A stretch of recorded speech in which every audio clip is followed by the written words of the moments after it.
Friends, कसे आहात? I hope मित्रांनो तुम्ही आनंदात असाल. मित्रांनो, तुम्ही या चॅनलवर जर नवीन असाल तर चॅनल नक्की सबस्क्राईब करा, जेणेकरून तुम्हाला पुढील सर्व व्हिडिओंची नोटिफिकेशन मिळतील. चला मित्रांनो, सुरुवात करूया. आजचं आहे आपलं chapter reflection of light. Today in this video we are going to learn chapter number 16 reflection of light. We get different feelings through the sense. The sense of vision is the most important among our 5 senses. मित्रांनो, आपल्याला माहिती आहे 5 sense आपल्याला आहेत, त्यापैकी एक सर्वात महत्त्वाचा सेन्स जो आहे तो म्हणजे सेन्स ऑफ विजन.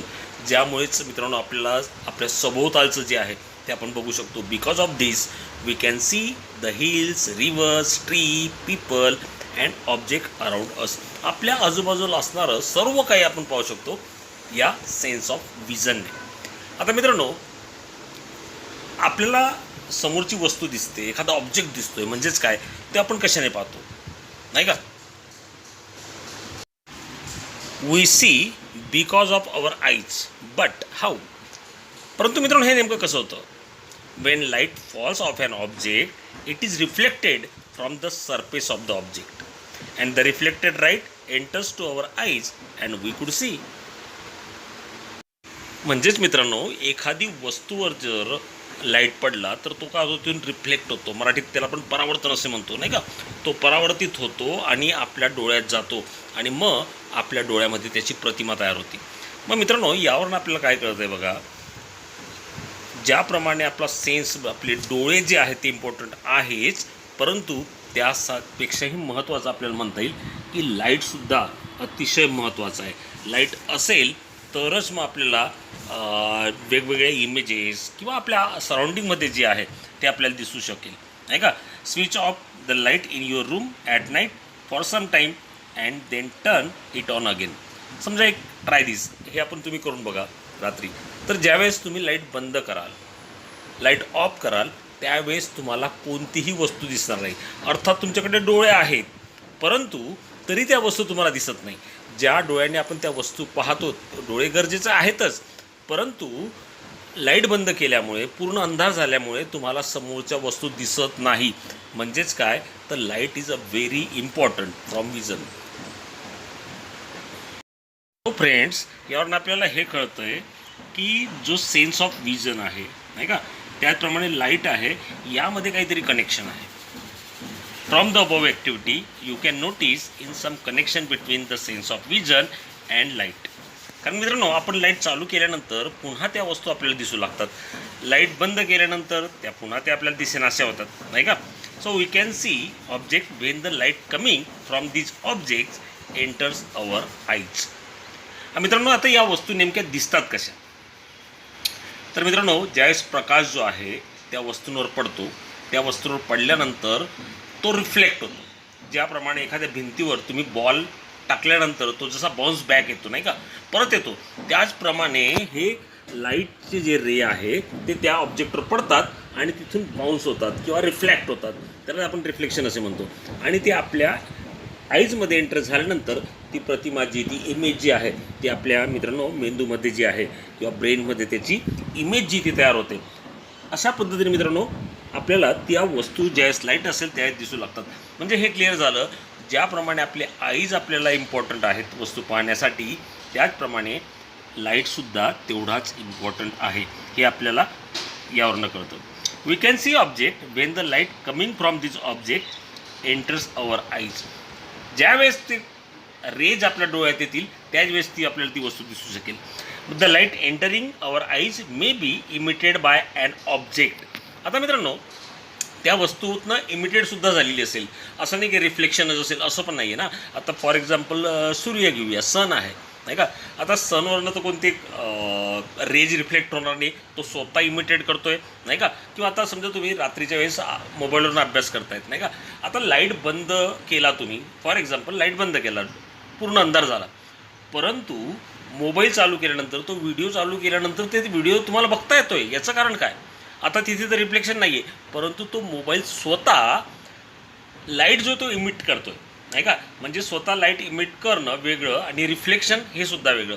जर तो स्वतः इमिट करत असेल, नाही का, त्यापासून जर तो लाईट मिळत असेल, मित्रांनो हे तर क्लिअर आहे, सन जो आहे तो स्वतः लाईट इमिट करतो, आता तुम्ही आपली माचीस घेऊया, नाही का.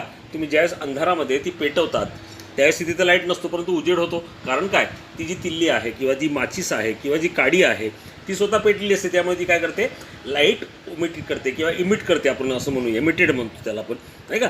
त्याचप्रमाणे मित्रांनो मोबाईलमध्ये सुद्धा टॉर्च असतेच की नाही, म्हणजे तोच काय करतो, लाईटच दाखवतो ना, आणि मग त्या पद्धतीने तुम्हाला ते दिसू शकेल. आणि समजा एखादी वस्तू, एखादा ऑब्जेक्ट लाईट इमिटेड करत नसेल तर ती आपल्याला ती वस्तू दिसणार नाही. मग वस्तू दिसण्यासाठी थोडक्यात आपल्याला काय सांगता येतं, the light entering our eyes may be emitted by of an object or may be reflected by that object. म्हणजे एक तर त्याने इमिट केला पाहिजे किंवा त्याच्याकडनं तो रिफ्लेक्ट झाला पाहिजे. त्याच वेळेस मित्रांनो आपल्याला ती वस्तू जी आहे ती दिसू शकते. ओके. आणि मग मित्रांनो ज्यावेळेस रिफ्लेक्ट होतो त्यालाच आपण काय म्हणतो, reflection of light. When light rays falls of an object their direction changes and they turn back. This is called the reflection of light. एखाद्या ऑब्जेक्टवरती मित्रांनो प्रकाश किरण लाईट पडल्यानंतर तो रिफ्लेक्ट होतो एका अँगलमध्ये, त्यालाच आपण थोडक्यामध्ये रिफ्लेक्शन ऑफ लाईट असे म्हणतो. आय होप तुम्हाला हे कळालं असेल. आकृती सहाय्याने सांगण्याचा प्रयत्न करतो. बघा मित्रांनो, पुढे आकृती आहेच आपल्याला, ती आपण बघणार आहोत.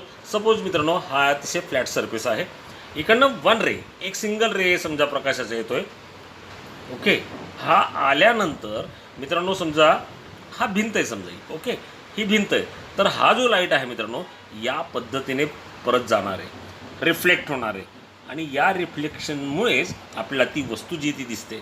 आता उदाहरणच घ्यायचं म्हटलं मित्रांनो, सपोज इथे वॉच आहे, घड्याळ आहे, नाही का. आता ही घड्याळ आपल्याला का दिसते, तर इकडनं एखादा लाईट येणार, इथे पडणार, तो रिफ्लेक्ट होणार, आणि आपण जर इकडे बसलो असू तर आपल्या डोळ्यात जाणार, नाही का. इथे समजा आपला आय आहे, तर इथे आयमध्ये तो गेला तर याची प्रतिमा तिथे तयार होते, त्याची इमेज तिथे तयार होते, आणि अशा पद्धतीने रिफ्लेक्शन ऑफ लाईट जे मित्रांनो ते होत असतं. Okay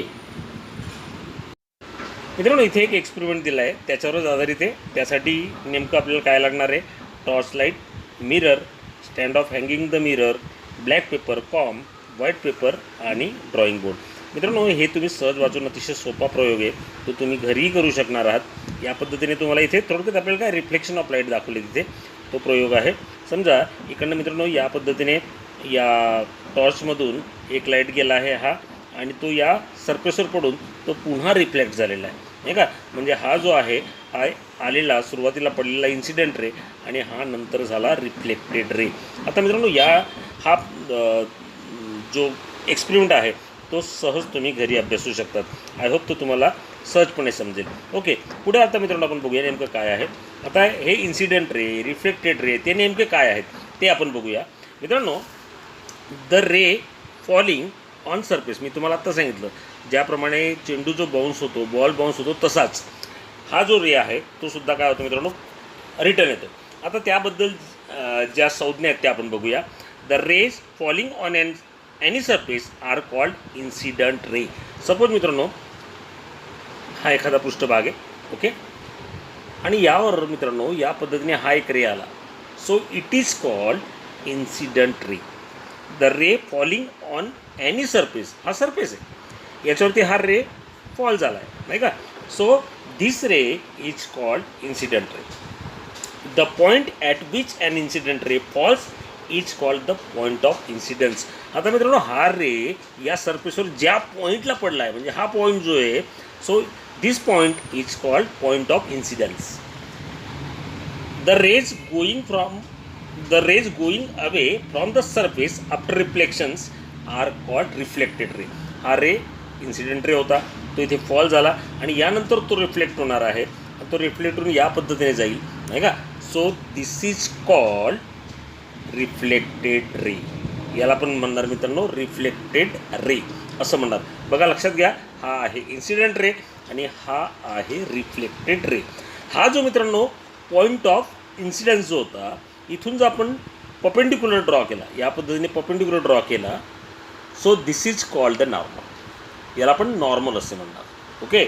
so this is incident ray, this is normal, and this is reflected ray. हे तुमच्या लक्षात आलं असेल.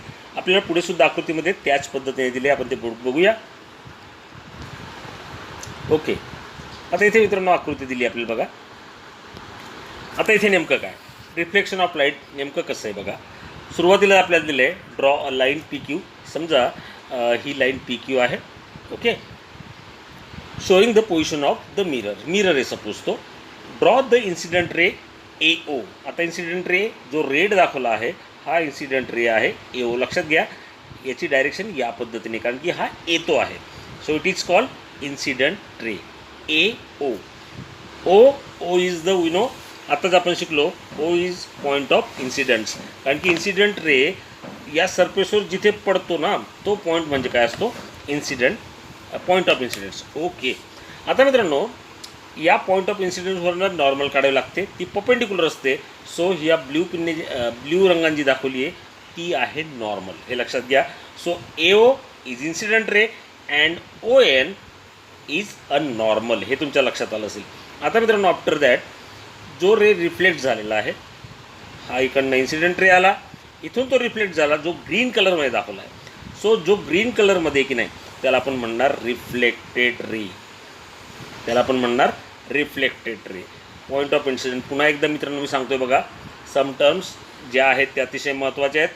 त्या कोणत्या आहेत तर ray A O is called incident रे.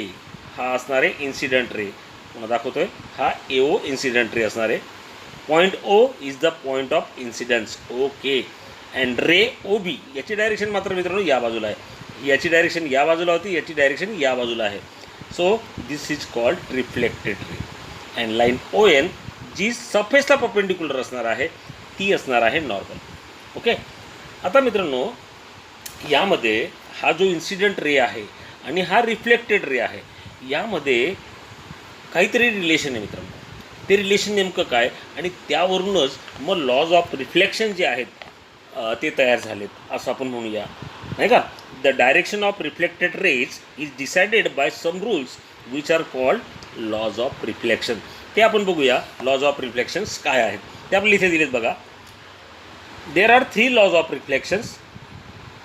पहिला रिफ्लेक्शन काय लॉ ऑफ रिफ्लेक्शन काय बघा. The angle of reflection is equal to the angle of incidence. Okay, आता मित्रांनो आता अँगल ऑफ इन्सिडन्स कोणता तो आपण बघून घेऊया आधी, नंतर आपण लॉकडे वळूया. ओके, आता मित्रांनो जो इन्सिडेंट रे आहे हा जो इन्सिडेंट रे आहे याने नॉर्मलशी जो अँगल तयार केला आहे की नाही हा इन्सिडेंट रे आणि हा नॉर्मल, यामुळे जो अँगल तयार झाला आहे हा अँगल इज या अँगललाच आपण म्हणणार angle of incident. Angle of incidence म्हणजेच काय, जो इन्सिडेंट रे आहे त्याने जो अँगल तयार केला आहे नॉर्मलशी त्याला आपण म्हणणार अँगल ऑफ इन्सिडंट. तर मित्रांनो याची डेफिनेशन आपल्याला काय करता येईल. Angle of incidence, the angle between incident ray and the normal is called the angle of incidence. हे लक्षात आलं असेल तुमच्या. The angle between incident ray and the normal is called angle of incidence. त्याच्याप्रमाणे मित्रांनो अँगल ऑफ रिफ्लेक्शन हा जो angle आहे हा the angle between the reflected ray. आता रिफ्लेक्टेड रे हा झाला. Angle between the reflected ray and the normal is called the angle of reflection. We know friends angle of incidence denoted by small I. हा small आयने दर्शवतात आणि angle of reflection जो आहे तो स्मॉल आरने दर्शवतात. तुमच्या आता लक्षात आलं असेल नेमका आपल्याला सांगता येईल अँगल ऑफ इन्सिडन्स कोणता आहे आणि अँगल ऑफ रिफ्लेक्शन कोणता आहे. ओके, आता मित्रांनो हे जे लॉ आहेत ते आपण बघूया. There are 3 laws. पहिला जो आहे तो बघा, the angle of reflection is equal to the angle of incidence. म्हणजे जेवढा आय असेल ना फ्रेंड्स तेवढाच काय असणार आहे आर असणार आहे. सपोज हा 40 डिग्रीचा असणार तो obviously angle of reflection is also 40 degree. तो सुद्धा 40 डिग्रीचाच असेल. त्यामुळे फर्स्ट लॉ जो अतिशय महत्त्वाचा आहे, the angle of reflection is equal to the angle of incidence. Second, the incident ray, the reflected ray and the normal lie in the same plane. मित्रांनो incident ray असेल, नॉर्मल असेल किंवा reflected ray हे काय आहे एकाच प्लेनमध्ये आहेत, एकाच प्रतलामध्ये आहेत असं आपल्याला म्हणता येईल. ओके, आता थर्ड लॉ काय तो तुमच्या लक्षात येईल बघा. हे आपण रब करूया आधी. ओके, आता थर्ड लॉ काय बघा, the incident ray and the reflected ray are on the opposite sides of the normal. आता मित्रांनो, हा आहे इन्सिडेंट रे, हा आहे रिफ्लेक्टेड रे, ही आहे नॉर्मल. याच्या त्या बरोबर कसे आहेत तर ऑपोजिट साईडला आहे. The incident ray and the reflected ray are on the opposite sides of the normal. I hope मित्रांनो तुम्हाला हे तिन्ही लॉ कळाले असतील. पहिला लॉ पुन्हा सांगतोय, the angle of reflection is equal to the angle of incidence. जेवढा अँगल ऑफ रिफ्लेक्शन असतो तेवढाच अँगल ऑफ इन्सिडन्स असतो. हा 50 असेल तर तो सुद्धा 50च येणार. हा महत्त्वाचा रूल आहे. त्याचप्रमाणे incident ray, reflected ray and normal lie in the same plane, एकाच प्लेनमध्ये ते असतात. And third one is the incident ray and the reflected ray are on the opposite sides of normal. नॉर्मलच्या या ऑपोजिट साईड्सला हे असतात. हे आपल्याला याच्यावरून सांगता येतं. ओके, हे झाले मित्रांनो 3 लॉ. आपण हे रब करूया आणि पुढचा टॉपिक जो तो आपण घेऊया. तो सुद्धा एक प्रकारचा आपल्याला सांगता येईल हेच आहे, प्रयोगच आहे. काय बघूया इथे सुद्धा मित्रांनो,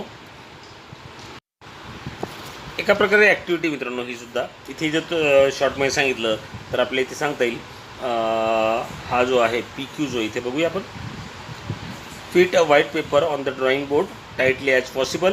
on the paper draw a line PQ indicating the position of the mirror. Indicating the position of mirror, आरशाची ती प्रतिमा दाखवते असं म्हणूया. Draw perpendicular on the paper draw line PQ indicate the position of the mirror. ही आपण काढून झालं आहे. Draw a perpendicular ON to PQ at point O. Means normal जी मित्रांनो, ही नॉर्मल काढलेली आपल्याला जे दिसून येते. Okay, draw a ray AO making of an angle 30 degree. आता मित्रांनो AO जर काढला, समजा हा AO 30 डिग्रीचा काढला. ओके, हा 30 डिग्रीचा काढल्यानंतर तर मित्रांनो इथे पिन्स जी आहेत त्या लावायच्या आहेत. थोडक्यात सांगतोय शॉर्टकटमध्ये. इथे समजा मित्रांनो 2 टाचण्या पिन्स जे आहेत त्या लावल्या RS, आणि या बाजूला हा नॉर्मल असेल. इकडनं आपण आय जो आपल्या इकडनं बघायचं, आणि या 2 टाचण्यांची प्रतिमा जी आहे, इमेज जी आपल्याला कुठे दिसणार आहे, या मिररमध्ये दिसणार आहे. आणि त्या एका सरळ रेषेत येतील. अशा पद्धतीने इकडनं आयने बघून ते U आणि T मध्ये पोचायचे आहेत. आणि नंतर मित्रांनो या टाचण्या काढून तिथे एक रेष काढायची. तो अर्थात काय असणार आहे, रिफ्लेक्टेड रे. हा आपण 30 काढला होता. नंतर मित्रांनो हा रिफ्लेक्शन अँगल जो आहे किंवा रिफ्लेक्टेड अँगल जो आहे, अँगल ऑफ रिफ्लेक्शन ज्याला आपण म्हणतो, तो मोजा. तुमच्या असं लक्षात येईल, हा जर 30 होता तर हा सुद्धा 30चा आहे. तुम्ही नंतर पुन्हा माप बदलावा. समजा 40 घेतला तर इकडचा जो सुद्धा येईल मित्रांनो, तो सुद्धा 40च येईल. मित्रांनो या एक्सपेरिमेंटवरून आपल्याला कळालं की angle of incidence and angle of reflection are the same. ते दोन्ही कसे असतात, सारखे असतात. पुढचा टॉपिक बघूया मित्रांनो. पुढचा जो टॉपिक आहे तो आपल्याला बघता येईल, types of reflection of light. Okay, आता इथे मित्रांनो 2 फिगर दिले आहेत बघा. एक स्मूथ सरफेस आहे आणि इथे एक रफ सरफेस आहे. ओके, आता स्मूथ सरफेसवरती मित्रांनो हे जे इन्सिडेंट्स रे आहे हे पॅरलल आलेले आपल्याला दिसतात बघा. हे बरोबर पॅरलल आहेत. ओके, आणि त्याचं रिफ्लेक्शन झालं इकडे या पद्धतीने, ते सुद्धा पॅरलल आहे. केव्हा, ज्यावेळेस स्मूथ सरफेस होता. दुसरी आकृती जी मित्रांनो आपण बघितली. ओके, दुसरी आकृती खाली जाऊया. इथे जर बघितलं मित्रांनो, जे ब्ल्यू कलरचे होते हे इन्सिडेंट्स रे होते, आणि त्याचं रेड कलरमध्ये झालेले रेज जे आहे ते रिफ्लेक्टेड आहेत. तर हा एक रेड इकडे आहे, इकडे गेला आहे. हा एक इकडे गेला आहे आणि हा इकडे गेला आहे. येताना मात्र हे इन्सिडेंट रे पॅरलल होते, मात्र रिफ्लेक्शन झाल्यानंतर ते वेगवेगळे गेले. असं का झालं? So because of rough surface. So we can say the reflection of light from a plane and smooth surface is called regular reflection. याला जे मित्रांनो आपण रेग्युलर रिफ्लेक्शन असे म्हणू शकतो, नाही का. हे जे झालं इथे आपण यादी रब करूया. So this is called the regular reflection. जे स्मूथ सरफेसवरून झालं आहे ते म्हणजे रेग्युलर रिफ्लेक्शन. ओके, आता मित्रांनो इथे जर आपण बघितलं, हे रब करूया. इथे जर बघितलं मित्रांनो, इथे आपल्याला रेग्युलर रिफ्लेक्शन झालेलं दिसत नाही आहे. The reflection of light from a rough surface is called irregular reflection of light. In irregular reflection of light, the angles of incidence for a parallel rays incidents are not equal to, and therefore their angles of reflections are also not equal to I2. हे जे angle इथे दाखवलेत हे कसे असतात, हे सारखे नसतात. अर्थात मित्रांनो अँगल ऑफ रिफ्लेक्शन आणि अँगल ऑफ इन्सिडन्स हे सेम असणार आहेत. बट आता या पहिल्या आकृतीवरून समजवतो बघा. सपोज मित्रांनो इथे जो आहे हा आय आहे. आय आपण आता शिकलो आहे. अँगल ऑफ हा इन्सिडेंट अँगल आहे. I1 I2 I3 क्रमाने दिलेत. I1 I2 आणि I3. ओके. आता मित्रांनो या पॅरलल लाईन्स आहेत नाही का, तर हे तिन्ही अँगल कसे असतील, हे सारखे असतील कारण की या पॅरलल लाईन्स आहेत. बट जर स्मूथ सरफेस नसेल, तो रफ सरफेस असेल, त्यावेळेस आपल्याला असं लक्षात येईल I1 is not equal to I2 is not equal to I3 असं आपल्याला इथे लक्षात येईल. कारण की I1 I2 I3 हे यामध्ये इक्वल नसणार आहे. कारण काय, रफ सरफेस आहे, त्यामुळे ते आपल्याला असं म्हणता येईल. मात्र I1 is equal to R1 म्हणजे रिफ्लेक्टेड अँगल आणि इन्सिडेंट अँगल हे नेहमी कसे असणार आहेत, सेम असणार आहेत. हे याच्यावरून आपल्याला कळतं. मित्रांनो आय होप तुम्हाला हे दोन्ही टाईप कळाले असतील. रेग्युलर रिफ्लेक्शन ऑफ लाईट कुठे होतं, तर ऑब्व्हियसली स्मूथ सरफेसला होतं. आणि इरेग्युलर रिफ्लेक्शन ऑफ लाईट हे कुठे होतं, तर हे होतं रफ सरफेसला. मित्रांनो आपण इथे थांबूया, जास्त व्हिडिओ लांबेल. पुढच्या व्हिडिओमध्ये आपण पुढचा भाग घेऊया. थँक्यू. Good bye.